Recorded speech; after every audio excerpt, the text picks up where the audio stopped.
We discuss about the post Keynesian theory, जिसके अंदर है हमारी first theory is the relative income hypothesis. ठीक है, हम इनकम और कंजम्पशन की बात कर रहे थे, जिसके अंदर हमने पीछे इनकम कंजम्पशन थ्योरी पढ़ी थी। अब इसमें पोस्ट केंजियन थ्योरी है, जिसमें फर्स्ट है हमारी रिलेटिव इनकम हाइपोथेसिस थ्योरी। इसकी आज हम बात करेंगे। तो इसमें देखो चार थ्योरी दी हुई है। एक है एब्सोल्यूट इन एडवांटेज थ्योरी, जो दी हमारी जे.एम. केन्स ने 1936 के अंदर। एक है relative income theory, relative income hypothesis theory, जो है जे.एस. दुजैनबेरी ने दी थी। थर्ड है हमारी लाइफ साइकिल थ्योरी, जो फ्रैंको मोदिग्लानी ने 1963 से 66 में दी थी। फोर्थ है हमारी परमानेंट इनकम थ्योरी, जो मिल्टन फ्रीडमैन ने दी थी 1966 के अंदर। तो ये चारों पोस्ट केंजियन थ्योरी है। ठीक है, अब देखो जो रिलेटिव इनकम थ्योरी है वो हमारी किसने दी थी? जे.एस. दुजैनबेरी ने दी थी 1948 से 49 के अंदर। क्या इसका एक आर्टिकल है income saving and theory of consumption behaviour, ये जे.एस. दुजैनबेरी ने दिया था। क्या कहता है Duesenberry? According to Duesenberry, relative income hypothesis, consumption of an individual is not the function of his absolute income. मतलब किसी भी इंडिविजुअल का जो कंजप्शन है ना, वो पूरी इनकम का फंक्शन नहीं है, but of his relative position in income distribution in a society. If income of all individual increase by same percentage, the relative income would remain same. अगर इनकम इंक्रीज हो रही है तो हमारा कंजप्शन भी इंक्रीज हो रहा है, बोल रहा है सेम प्रपोर्शन से। The absolute income has increase, therefore देखो कंजप्शन डिवाइड बाई इनकम क्या होता है? एवरेज प्रोपेंसिटी टू कंज्यूम होता है। Will not decline and remains constant, ये हमारा डिक्लाइन नहीं होएगा, कॉन्स्टेंट रहेगा। देखो जो कंजप्शन करंट कंजप्शन है वो किसका फंक्शन होता था? करंट इनकम का। तो इसके अंदर नहीं होता है, current consumption is not the function of current income. ये है हमारा current consumption is the function of income. Example में क्या कह रहा है? देखो इनकम और कंजप्शन दे रखा है। इनकम 10 रुपये थी, 20, 30। कंजप्शन कितना हुआ? 5 हो गया। 20 थी तो 10 हो गया, 30 थी तो 15 हो गया। देखो सेम प्रपोर्शन में इंक्रीज हो रहा है। जब 10 रुपये थी इनकम तो 5 रुपये कंजप्शन था। 20 हुई यानी कि 10 रुपये बढ़ी, 10 बढ़ी, 5 रुपये बढ़ा, 5 रुपये बढ़ा, नेक्स्ट 5 5 ऐसे बढ़ता जाएगा। रेशियो सेम आया, 5 डिवाइड बाई 10, 1/2। मतलब डिक्लाइन नहीं होगा, एपीसी कांस्टेंट रहेगा। करंट इनकम में 20 रुपये था, 40, 60, मतलब 20 का डिफरेंस हुआ। यहाँ हमारा 20 था, 10 था, 20, 30, यानी कि 10 रुपये का डिफरेंस होता जा रहा है, चेंज हो रहा है। 10 डिवाइड बाई 20 करेंगे कितना आएगा? 1/2। वही बात कहता है कि ये हमारा क्या रहेगा? एपीसी कांस्टेंट रहेगा। ये दुजैनबेरी कह रहा है हमारा। According to Duesenberry, because their relative income individual remain the same, they will spend the same. मतलब उनकी इनकम जिस प्रपोर्शन में इंक्रीज होएगी, कंजप्शन भी उसी प्रपोर्शन के अंदर इंक्रीज होएगा। ठीक है, this is APC will remain same despite the income. ठीक, अब देखो आगे ये इसका कर्व है। इसमें क्या है? ये हमारा है कंजप्शन, ओ से वाई तक का कंजप्शन दिया हुआ है, और नेक्स्ट दे रखा है हमारा ओ से एक्स तक का इनकम। ओ वाई जो कंजप्शन है, फर्स्ट कंजप्शन हमारा है ओ सी। तब हमारी इनकम क्या थी? ओ और जेड होती थी, यानी कि हम पहले करते थे। अब हमारी इनकम लाइन है Y is equal to consumption plus saving. ये हमारा कंजप्शन था। कंजप्शन कभी भी नेगेटिव मतलब जीरो से स्टार्ट नहीं होता है।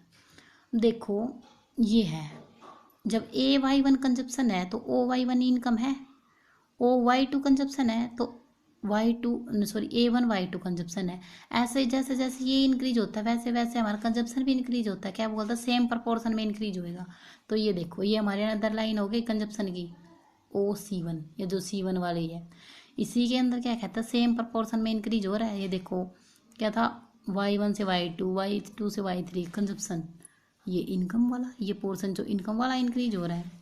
इसी के अंदर एक्सप्लेन करता है। In this figure, Dujanbe relative income hypothesis suggests that as income increase, consumption function curve shifts above, so that average propensity to consume remains constant। वही बात कह रहे हैं, एपीसी माना क्या रहेगा? कांस्टेंट, यानी कि सी डिवाइड बाई वाई। अब देखो मान लो सपोज करो एक पर्सन है जिसकी इनकम है O Y1, उसका कंजप्शन क्या है? A Y1। बी एक पर्सन है जिसका कंजप्शन है O Y2, उसकी इनकम क्या है? B/2 है। ठीक है, अब कह रहा है इनकम इंक्रीज हो रही है तो कंजप्शन इंक्रीज हो रहा है। अब देखो पर्सन ए है जिसकी इनकम ये है, कंजप्शन ये है। पर्सन बी था, इनकम ये थी, कंजप्शन ये था। अब but Duchambery relative income hypothesis suggests that on income increase, consumption function curve shifts above, so APC remains constant। ये हमारा कंजप्शन, इनकम इंक्रीज होती जा रही है तो कंजप्शन भी तो इंक्रीज होएगा। ये इंक्रीज हो गया, ये देखो यहाँ पे हमारा कांस्टेंट हो गया एक प्रपोर्शन पे, ठीक है। अब दो इफेक्ट हैं इसने दिए हैं डुचेनबरी ने, एक डेमोस्ट्रेशन इफेक्ट और एक रेटेच इफेक्ट। तो पहला डेमोस्ट्रेशन इफेक्ट है। डेमोस्ट्रेशन का मतलब होता है दिखावा।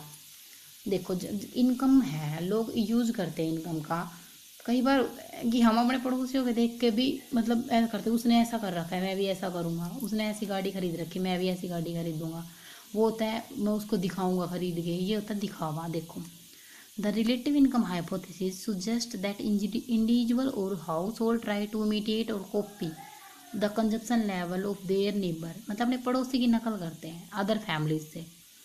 This is the called demonstration effect और डुचेनबरी इफेक्ट। ओके, अब देखो दो चीज़ें और आजकल सोसाइटी में बहुत होता है demonstration effect. APC does not fall, वो हमारी कांस्टेंट रहती है। Secondly, a family with a given income would devote more of his income to the consumption. It is the living and community in which that income is regarded as relatively low because of the demonstration effect. ये कह रहा है कि जो income है ना वो mostly जो फैमिली की है वो उसके कंजप्शन के अकॉर्डिंग नहीं, मतलब कंजप्शन इनकम के अकॉर्डिंग नहीं बढ़ रहा, बट ये ज़्यादा ही होता है कहीं ना कहीं क्योंकि सोसाइटी में रह रहे हैं। रेटैच इफेक्ट दिया हुआ है, देखो रेटैच इफेक्ट भी डुचेनबरी ने दिया था। क्या बोलता है, effect when income of individual falls consumption also fall. Income कम होएगी ना तो कंजप्शन कम होएगा, सबको पता है भाई जब इनकम ही कम हो रही है तो कंजप्शन हम कम करेंगे।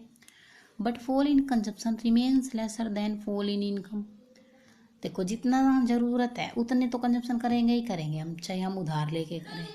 तो ये सेम टू सेम हमारा इसी के अकॉर्डिंग होता है कि जितनी इनकम है उसके अकॉर्डिंग कंजप्शन कम तो होएगा बट उतना नहीं होएगा जितनी इनकम कम हो रही है, ठीक है। इज कॉल्ड द इनकम रेटैच इफेक्ट। देखो ये कंजप्शन OY1 OY और OX है हमारा income. This is income OZ और ये हमारा क्या है कंजप्शन इन लॉन्ग रन। देखो ये कंजप्शन इन शॉर्ट रन में कांस्टेंट हो गया Y1 से Y0, A1 से A2।